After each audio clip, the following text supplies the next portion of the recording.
বৃহস্পতিবার রাতে দুই বন্ধু একই সাথে এসেছিল মানিকচক স্ট্যান্ডে। ব্যক্তিগত কাজ সেরে বাড়ি ফেরার পথে নিয়ন্ত্রণ হারিয়ে দুর্ঘটনার মুখে পড়ে দুই বন্ধু।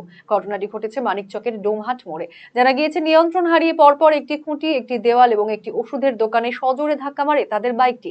ফলে বাইকে থাকা দুজনেই গুরুতর আঘাত পায়। এমন ঘটনা দেখে স্থানীয়রা ছুটে আসে। তড়িঘড়ি স্থানীয়রা তাদের উদ্ধার করে নিয়ে আসে মানিকচক গ্রামীণ হাসপাতালে।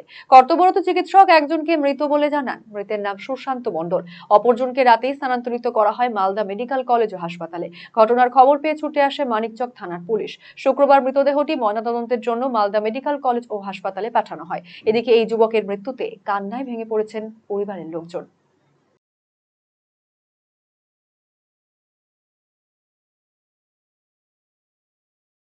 তো এখানে মানিকচকে এসেছিল।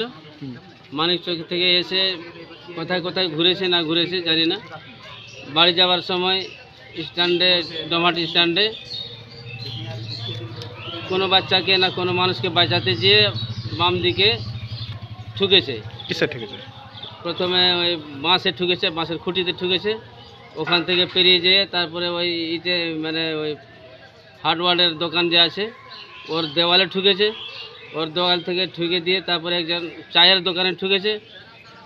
চায়ের দোকানে ঠুকে যেয়ে একটা কমন ডাক্তার নাম করে একটা ডাক্তার আছে, ওর ওখানে যেয়ে ঠুকে ব্যাস শেষ হয়েছে। কি কজন ছিল ওরা? দুজন ছিল।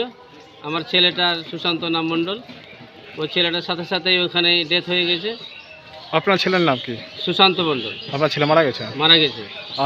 আরেকজন যে ছিল তো মানিকচক হাসপাতাল থেকে ট্রান্সফার হয়েছে মালদা। ওর নাম কি আবার? ওর নাম আছে সেন্টু মণ্ডল, বাবার নাম সুরেন মণ্ডল, আটাটোলা। আপনি কি দীর্ঘদিন থেকে পেটের বিভিন্ন সমস্যায় ভুগছেন? গ্যাসের সমস্যায় ভুগছেন? তাহলে আপনার জন্য সুখবর। এখন থেকে প্রতি মাসের নির্দিষ্ট দিনে দিশারি হেলথ কেয়ার রায়গঞ্জ শাখায় নিয়মিত বসছেন হায়দ্রাবাদ থেকে আগত বিশিষ্ট গ্যাস্ট্রোএন্টারোলজিস্ট ডক্টর রবি কিরণ পেরুমাল্লা। ডাক্তার রবি কিরণ পেরুমাল্লাকে দেখাতে আজই যোগাযোগ করুন দিশারি হেলথ কেয়ার উকিলপাড়া রায়গঞ্জ শাখায়। যোগাযোগ করুন 7477785509, 7477785512 এই নম্বরে।